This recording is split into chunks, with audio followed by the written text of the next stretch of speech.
So I'm at New Jersey Motorsport Park on Lightning, but I'm actually not doing bikes today. I'm actually going to drive Bertil Roos. Thank you, Mom and Dad, for sending me here. This is really cool. We're going to find out what this is about because I've never driven an open wheel car before. I've never driven a car with aero. I'm not actually sure the aero is functional, but it looks cool. And hopefully I'll get some footage. And of course, in the best traditions of me doing videos, on my first session out, I forgot to turn the camera on because, Anyway, that wasn't actually much of a loss because the entire time I was basically stuck in traffic. So, anyway, driving these, I actually had to kind of recalibrate a few of my expectations. What ended up happening is this, basically this is like an intro to road racing program. So it's designed for people who have no experience at all on track or in a car or whatever. It's not really designed for racers. So in the interest of not wadding up their cars, the only place you could actually pass was on the front straight. And the only way you could pass is if the other guy was shown a blue flag. So basically, if in turn one you caught up to somebody slow, you were stuck behind them for the rest of the lap, which is very safe, but not extremely interesting. Also, if you notice the camera angle jumping around a little bit, I'm still trying to get the hang of using my 360. It's a little weird. But yeah, anyway, so I was going to go for the pass, but then I realized that until those cones, I'm not allowed to pass, so I had to kind of check up. So, I'm going to just kind of motor him down the front straight, and, well, it's basically like a point by. He has to lift, because otherwise everybody would be stuck doing parade laps behind each other. The other thing that I had as an expectation, but wasn't actually reality, was I was thinking that this was a wings and slicks car. So I was thinking slicks and aero. And what it turns out to be is these are wearing TOT tires. You can see tread and stuff. So they're decently grippy, but they're not slicks, mostly because, once again, the program's targeted for people who haven't been racing, so they wouldn't be able to push the car hard enough to keep the heat in the tires. So they just end up spinning off the track and wadding up cars. Everybody has a bad time. Instead, these are on roads, or maybe I don't actually know, maybe some kind of slightly grippier road, maybe like a dot race. I really know nothing about car tires at this point. And the aero expectation was also incorrect because the aero is zeroed out on these. That's basically just for decoration so that the people who want to be able to say, hey, I drove a race car, well, they can say that, and, to all their golf course friends, the car will look like it has wings and, aero and stuff like that. Unfortunately, to somebody who came in thinking, hey, we're going to do race car things. This is more of a amped up go-kart. So these things, they're an F2000 car. Basically, they're something in the ballpark of, I actually don't know what the horsepower is on these, but they're pretty light. They're reasonably powered. They're not super fast. They're basically just like Ford Pinto motors with not sequential, but with non-synchronous transmissions, so you have to rev match shifts, which I ended up screwing up a couple of times because I ended up in fourth instead of second or whatever. Another thing is, once again, because you're not open passing, you end up in situations like this where you're just kind of parked behind somebody.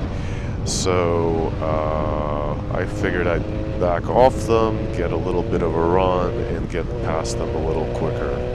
So here I go with that. But then suddenly somebody shows me a black flag, and I have no idea why. So I'm just gonna go pit in and find out what they want from me. First session, I got a couple of those for early passes or whatever. So we'll see. Let's see what this guy has to say to us. I'm not sure what I did that time. You didn't. You wait, yeah, what you actually did wrong was you thought the passing flag was coming out and you were going to black flag the guy that was in front of you. So you moved over and had to come It in. was black, it wasn't blue. Right. He was going to give you the blue flag, or you anticipated the blue flag, you moved over, and then we were going to black flag that other guy. He couldn't come over because you were there. Watch that flag before you do anything. Awesome work stalling right there. Anyway, so apparently I gave myself a black flag because I didn't let the guy who was getting a black flag get over in the pits. I'm not really sure what the dynamic there was. He had no plans whatsoever of coming in the pits. You can kind of see that on video. But anyway, get to practice pitting out again. So when you come out of the pits, pretty much every track, you want to stay to the inside all the way until the next corner. That way you kind of blend in safely, nobody runs you over. So yeah, anyway, Formula 2000 cars, non-synchro mesh gearboxes, you kind of, you do have to blip on the shift down. They're also a little vague, and there's also not a huge amount of room to get your hand around the shifter, because the shifter is kind of right next to the right mirror inside the car. Yeah, you can see my hand right there. And there's not a whole lot of feedback. So there's a bad shift there. Waited too long. Ended up in the rev limiter. So cars they're reasonably fun. The one I had was a little tail happy. They're not super fast. So to put it in perspective, my best lap of the day, and I probably had a couple of seconds in me if I had managed to put a whole lap together, but my best lap of the day on Lightning was a minute 23.7. To put that into perspective, on an SV, I can do about a 16. In a Miata, and obviously you make that a very different way because cars are better at braking and roll speed, but bikes are better at acceleration. Top end. Well, the SV is not much better than this car at top end, but it's still actually faster. So in the Miata, I did, I think, 27s. So this car is a little quicker than my stock motor really tired Miata that I had, and a little bit slower around the lap than an SV 650. Obviously, Lightning is a very, yeah, see now I messed up the shift. Instead of going to second, I went to fourth, so now I'm kind of on my face. So these cars aren't super fast. They're basically just popped up go-karts. They do handle reasonably well. This one specifically was a little tail happy. Like I said, I would have probably liked either a little more grip or maybe a little more aero or something. But the back really like to dance around a lot, especially if you overcook the corner.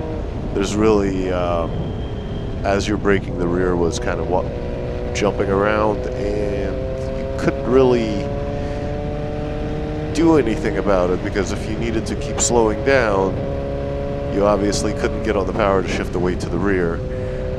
So basically, that's kind of my opinion on this. Maybe I should have signed up. They have race days, they have race practice days. This was a, I don't know, they didn't label it as an experience day, but usually anytime you have anything that's marketed as like race car experience or experience driving on the track, anything with experience in the title, usually means it's targeted for punters. It's usually like for casuals, for normies, whatever you call them, muggles. I don't know, whatever word you want to use. They're pretty much like the most tame days where, like, yeah, you get to feel how it is to drive a race car. Well, that's great, but can I actually race the race car? No, you have to kind of baby it around. So the cool thing about the second session, though, I did get a bunch of clean laps. I couldn't put one together.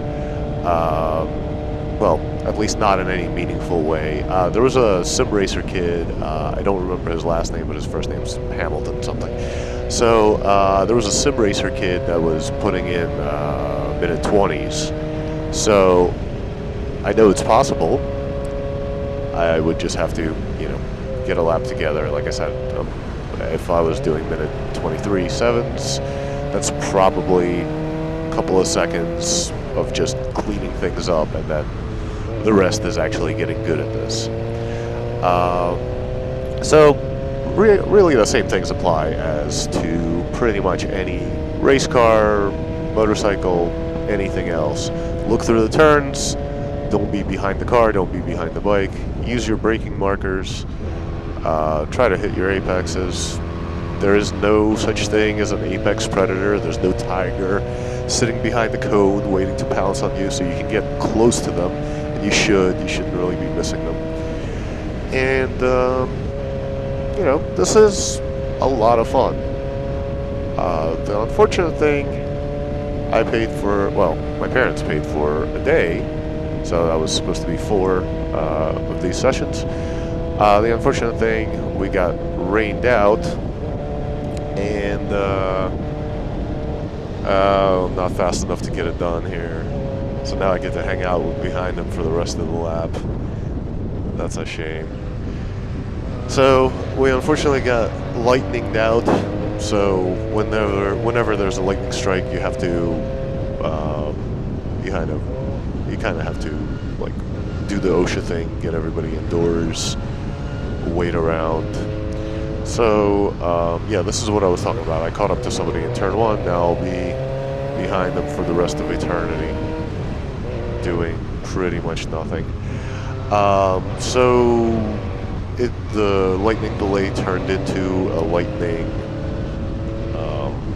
cancellation, but hopefully I'll get my day in somewhere.